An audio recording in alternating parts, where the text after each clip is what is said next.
President Donald Trump has placed significant pressure on Ukrainian President Volodymyr Zelenskyy, pushing him to accept what many are calling a peace deal that has sparked intense debate within international diplomatic circles.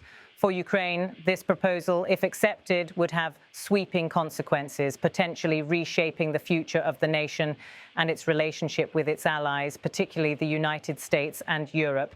This peace proposal, however, is not just a simple negotiation. It has become a contentious point, with critics warning that it amounts to a capitulation by Ukraine. As Trump has repeatedly emphasized, Zelenskyy must make a decision. Trump's message to the Ukrainian leader is clear: either accept the deal or continue the war, with the understanding that Ukraine's future may be severely compromised in either scenario. In one of the more dramatic moments in recent months, Trump expressed his frustration with Zelenskyy's unwillingness to concede. He reminded Zelenskyy of a conversation they had in the Oval Office not long ago. "You don't have the cards," Trump told him. Trump's tone was firm as he insisted that Zelenskyy would eventually have to accept a deal, whether he liked it or not.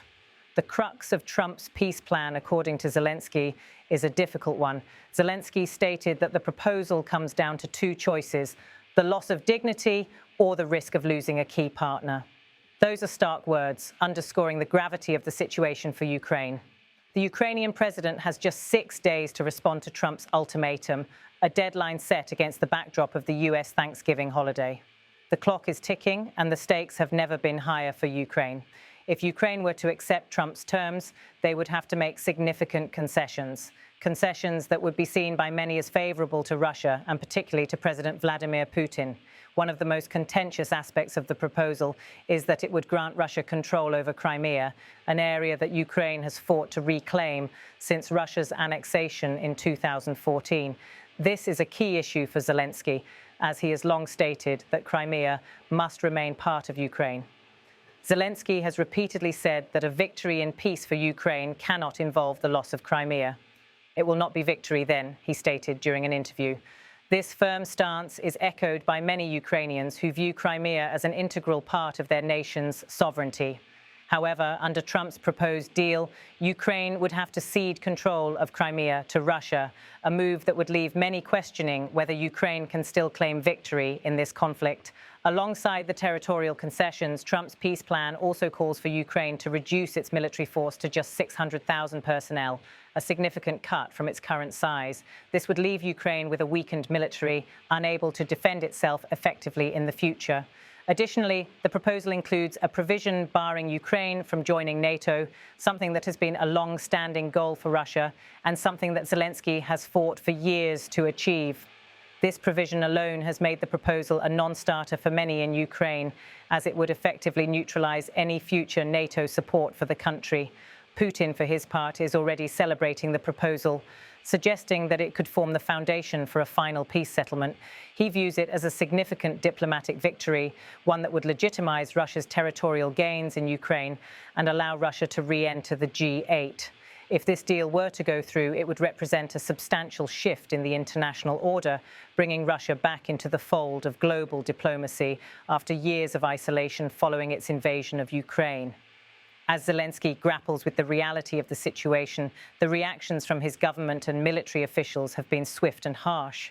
Ukrainian officials have condemned the peace proposal, calling it a betrayal of their nation's sovereignty. One Ukrainian military commander described Trump's actions as stubbornly pushing Ukraine into capitulation and humiliating Europe in the process. For many Ukrainians, this proposal feels like a betrayal by their most powerful ally. "I feel like they are pissing on our boots and telling us it's raining," said Ukrainian Member of Parliament Halina Hrynkho. Her words reflect the anger and frustration felt by many in Ukraine, who see this peace deal as an affront to their dignity and independence. Hrynkho's blunt language captures the essence of Ukraine's frustration. The idea of accepting such terms would force the country to its knees. This sentiment is not just felt within Ukraine. It is also resonating across the Atlantic in Washington, D.C. Republicans and Democrats alike have expressed alarm at Trump's peace plan. Brian Fitzpatrick, a Republican congressman from Pennsylvania, went so far as to describe the proposal as Russian-drafted propaganda that must be rejected. His words reflect a growing discontent among US lawmakers who feel that this proposal does not serve American interests or the interests of NATO allies. Even some of Trump's staunchest allies are beginning to question the wisdom of this peace plan. The Republican chairman of the Senate Armed Services Committee called the deal unacceptable, and there are growing discussions on Capitol Hill about imposing additional sanctions on Russia in response to Trump's support for this proposal.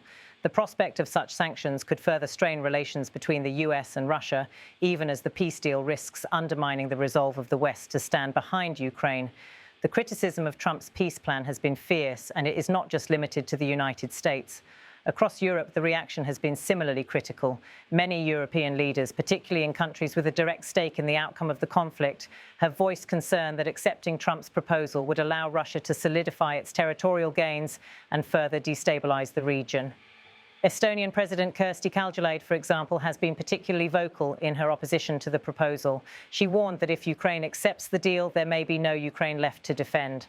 If Europe accepts this, we must prepare for a direct war with Russia, she said, pointing to the dangerous precedent that such a deal would set. Her words underscore the broader fear that allowing Russia to annex more territory would embolden Putin, leading to further territorial ambitions in Europe. This is a sentiment shared by many in Europe, where there is growing concern that Russia's actions in Ukraine could be just the beginning. French officials, too, have expressed unease, with some even suggesting that the French people must prepare for the possibility that their children could die fighting a war with Russia. These stark warnings reflect the growing realization that the stakes in this conflict are not just about Ukraine's survival, but about the future security of Europe as a whole. For many, Trump's peace proposal is not just about ending the war in Ukraine. It's about the broader geopolitical balance in Europe and beyond. Some critics argue that the plan would simply lay the groundwork for future conflict rather than bringing lasting peace. As Bridget Brennan, US ambassador to Ukraine, put it, the deal would deliver Putin a clear strategic victory. She argues that appeasing Putin in this manner would set a dangerous precedent and undermine American interests and values. Brennan's words serve as a reminder that appeasement has never been a successful strategy in the history of international diplomacy. Appeasement never works to end war, she said, drawing a parallel to the failed policy of appeasement in the years leading up to World War II. For Brennan and others, the proposed peace deal represents not a solution, but a capitulation to tyranny. The reality of this situation is that Ukraine's decision will have far-reaching consequences, not just for its own future, but for the security of Europe and the world. As Zelenskyy contemplates the proposal, the pressure on him is immense. The choice he faces is not just about negotiating terms with Trump or Putin, it's about the very survival of his country and its sovereignty in the face of Russian aggression. As the deadline approaches, it remains to be seen whether Ukraine will accept Trump's terms or continue to fight for its independence. What is clear, however, is that the peace plan is divisive, with consequences that will reverberate far beyond the borders of Ukraine. For many, this is not just a diplomatic negotiation. It is a battle for the soul of Europe and the future of the international order. This moment, one of the most difficult in Ukraine's history, will undoubtedly shape the course of the war and the future of international relations. As the world watches, the next few days will be critical in determining whether peace can be achieved on terms that respect Ukraine's sovereignty, or whether the conflict will continue with even greater consequences for all involved.